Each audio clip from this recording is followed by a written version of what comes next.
हिंदी कालखंड में आपका स्वागत है। आज हम विस्तार से द्वंद्व समाज के बारे में पढ़ेंगे।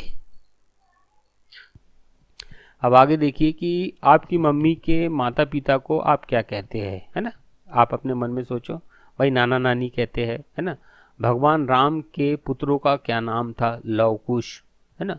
पहाड़ी क्षेत्रों की भूमि कैसी होती है? ऊंची नीची, ठीक है। मोक्ष प्राप्त होने पर किस बंधन से छूट जाते हैं? है ना, जन्म मरण, मरण जन्म के, है ना, बंधन से छूट जाते हैं। अधिकतर गांव की सड़कें कैसी होती है? उबड़ खाबड़ होती है। सड़कें क्यों बनाई जाती है? आने जाने के लिए, आवागमन के लिए। तो ये इस तरीके से तो हमें जो शब्द मिले हैं, नाना नानी, लव कुश, उबड़ खाबड़ या ऊंची नीची, जन्म मरण, उबड़ खाबड़, आने जाने, ये हमें मिले हैं। और एक चीज यहाँ ध्यान रखना कि इन दोनों शब्दों के बीच में ये डैश का निशान लगा हुआ है, ठीक है। नाना नानी, लव कुश, ऊंची नीची, जन्म मरण, उबड़ खाबड़, आना जाना, उपरोक्त। अब इनका अगर हम विग्रह करें तो क्या होगा? नाना नानी, ठीक है, नाना और नानी, इसमें पहला पद नाना, दूसरा पद नानी, दोनों पद प्रधान है। क्यों दोनों पद प्रधान है? क्योंकि यहाँ हम दोनों के बारे में बात कर रहे हैं, दोनों की ओर इशारा कर रहे हैं। किसी सिर्फ नानी की बात नहीं कर रहे हैं या सिर्फ नाना की बात नहीं कर रहे हैं, है ना। हम दोनों के बारे में बता रहे हैं, नाना और नानी। इसलिए जब दोनों पद प्रधान होते हैं तो वहां पर क्या होता है? द्वंद्व समास होता है, ठीक है। दोनों पदों में द्वंद्व होती है, कुश्ती होती है। हम पहचान नहीं पाते कि कौन से प्रधान है और कौन सा गौण है। तो इसलिए दोनों पद जो होते हैं वो प्रधान होते हैं और दोनों पदों में जो मुख्य भी कहलाते हैं, दोनों पदों के बारे में बात होती है। और ऐसा जहां पर होता है वहां पर कौन सा समास होता है? द्वंद्व समास होता है, ठीक है। लव कुश, लव और कुश, इसमें भी हम दोनों के बारे में बता रहे हैं और दोनों के बीच में ये एक हाइफन का निशान है, एक डैश का निशान है, ठीक है। ऊंची नीची, ऊंची और नीची दोनों के बारे में बता रहे हैं, दोनों पद प्रधान है। जन्म मरण, जन्म और मरण दोनों के बारे में बता रहे हैं, दोनों पद प्रधान है, ठीक है ना। उबड़ खाबड़, उबड़ और खाबड़ दोनों के बारे में बात हो रही है, इसलिए दोनों पद प्रधान है। आना जाना, आना और जाना दोनों पद प्रधान है, दोनों के बारे में बताया जा रहा है।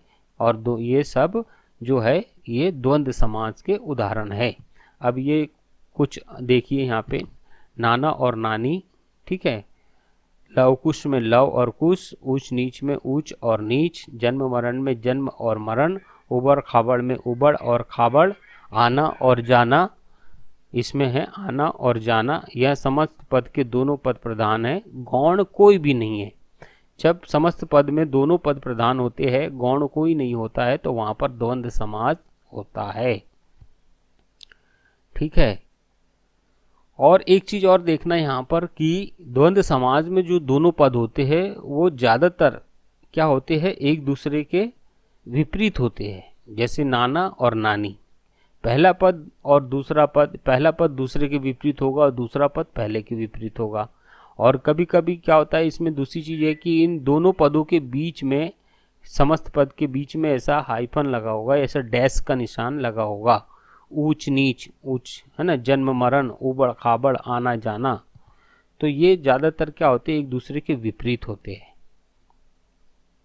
और जब इनका विग्रह करते हैं तो विग्रह करने पर दोनों पदों के बीच में और का प्रयोग होता है। जैसे नाना और नानी, लव और कुश, ऊंच और नीच, जन्म और मरण, उबड़ और खाबड़, आना और जाना। तो जब विग्रह करे तो दोनों पदों को और का प्रयोग योजक और से जोड़ा जाता है। समास, अगर जब इनका हम समास करते हैं तो और का लोप हो जाता है, उसके स्थान पर ये डैश का निशान लग जाता है, हाइफन का निशान लग जाता है, ठीक है। अतः किसी भी समस्त पद के दोनों पद प्रधान हो एवं दोनों पदों के मध्य हाइफन का चिन्ह लगा हो तथा विग्रह करने पर दोनों पदों के मध्य योजक और का प्रयोग होता है, तो वहां पर द्वंद्व समास होता है या द्वंद्व समास होगा। अब द्वंद्व समास के अन्य उदाहरण यहाँ देखिए आप। अपना पराया, अपना और पराया, और दोनों एक दूसरे के अपोजिट है, ठीक है। गुण दोष, गुण और दोष, यहाँ पे भी दोनों एक दूसरे के अपोजिट है। जल और वायु, ठीक है, और मिला और दोनों एक दूसरे के विपरीत है। यश अपयश, और से मिला विग्रह करने पर और दोनों एक दूसरे के विपरीत है।